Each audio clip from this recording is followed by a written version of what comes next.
Picture this. You finally do the responsible thing. You start saving money. Every month you move a little bit into your savings account. $100 here, $200 there. You feel good about it. Responsible, disciplined, financially mature. But then one day you open your banking app and realize something strange. Your savings account has $10,000 sitting there, and it's earning something like 0.5% interest, which means after an entire year, you've made $50. Meanwhile, you keep hearing people talk about investing. Stocks, index funds, compound growth, and suddenly you start wondering, wait, am I doing this wrong? Because saving money is good, but saving alone rarely builds real wealth. And this is where a lot of people get stuck. They know saving is important, but they have no idea how to transition from saving to investing. So in this video, we're going to break down the exact step-by-step path to turn saving into investing without feeling overwhelmed or risking your financial security. My name is Jack. If you're someone who has money sitting in savings but isn't sure how to start investing it, make sure to hit the subscribe button and give this video a thumbs up. Let's start with something that might sound controversial. Saving money alone will almost never make you wealthy. Look, saving is important, but it's not the final goal. It's just the first stage. Because here's the thing. Savings protect your money. Investments grow your money. And those are two very different jobs. Let's look at the math for a second. Imagine you save $10,000 in a typical savings account earning 1% interest. After 1 year, you have $10,100. Not bad. But now let's compare that with investing. Historically, the S&P 500 stock market has returned about 10% per year on average over long periods. If that same $10,000 earned 10% annually, after 1 year you'd have $11,000. Now that difference might not seem huge at first, but here's what most people don't realize. The real magic is compounding over time. After 20 years, savings at 1% equals about $12,200. Investing at 10% equals about $67,000. Same starting money, completely different outcome. And this is where it gets really interesting. The biggest wealth gap isn't usually between people who save and people who spend. It's between people who save and people who invest.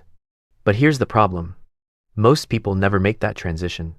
And the reason isn't math. It's psychology. Saving feels safe. Investing feels risky. When your money sits in a savings account, you can see it. It doesn't fluctuate. It doesn't drop 5% in a random Tuesday afternoon. But investments? They move. Sometimes up, sometimes down. And that emotional volatility scares people away. Now you might be thinking, okay, Jack, but I don't want to lose my savings. Totally fair. And that's exactly why the transition from saving to investing should happen in stages. Not all at once. Let's walk through the step-by-step path. Step 1. Build a real emergency fund. Before you invest a single dollar, you should have 3 to 6 months of living expenses saved in cash. This money stays in savings. It's not for investing. It's not for opportunities. It's for unexpected problems. Job loss, medical emergencies, car repairs. Because here's what most people don't realize. The biggest reason people panic sell investments is because they need the money too soon. An emergency fund protects your investments from your own life. Step 2. Separate saving from investing mentally. This is huge. Think of saving and investing as two different buckets. Bucket 1, safety money. Bucket 2, growth money. Safety money doesn't move. Growth money is allowed to fluctuate because its job is to grow over time. This mental separation reduces anxiety dramatically. Step 3. Start investing small. Look, a lot of beginners think investing requires thousands of dollars. It doesn't. Many brokerage platforms allow you to start with $50 or $100. The goal isn't massive profits at first. The goal is building the habit, because habits matter more than timing. Step 4. Focus on simple investments first. Here's where beginners often make a mistake. They jump straight into complicated strategies. Day trading, options trading, crypto speculation. But the simplest investments often outperform complicated ones. For example, Index funds. These funds track the overall stock market. Instead of trying to pick winning companies, you're investing in hundreds of companies at once.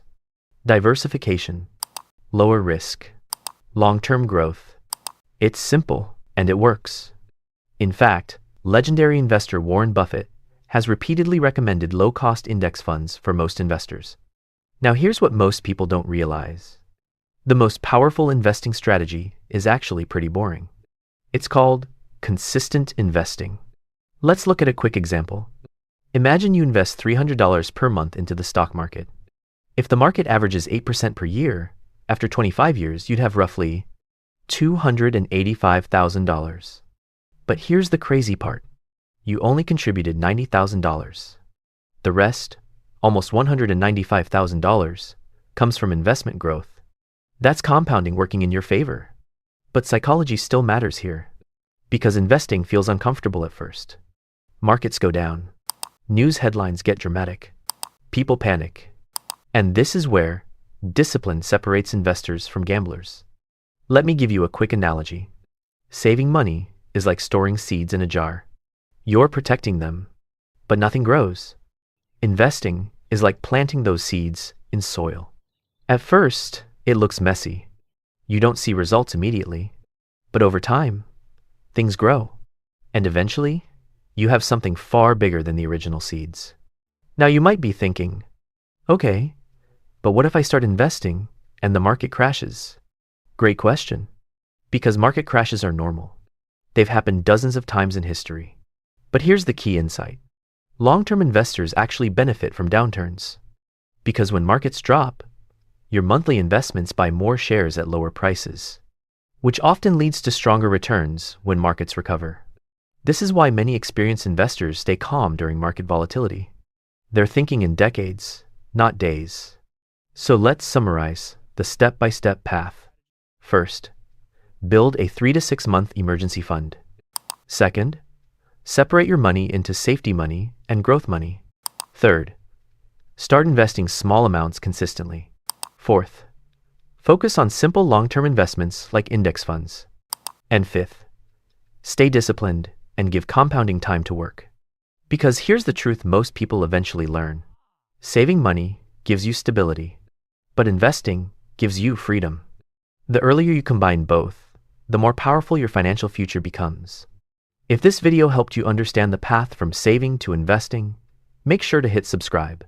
And I'm curious about something. Are you currently in the saving stage? Or have you already started investing? Let me know in the comments. Because the moment you transition from saving to investing, that's when your money really starts working for you.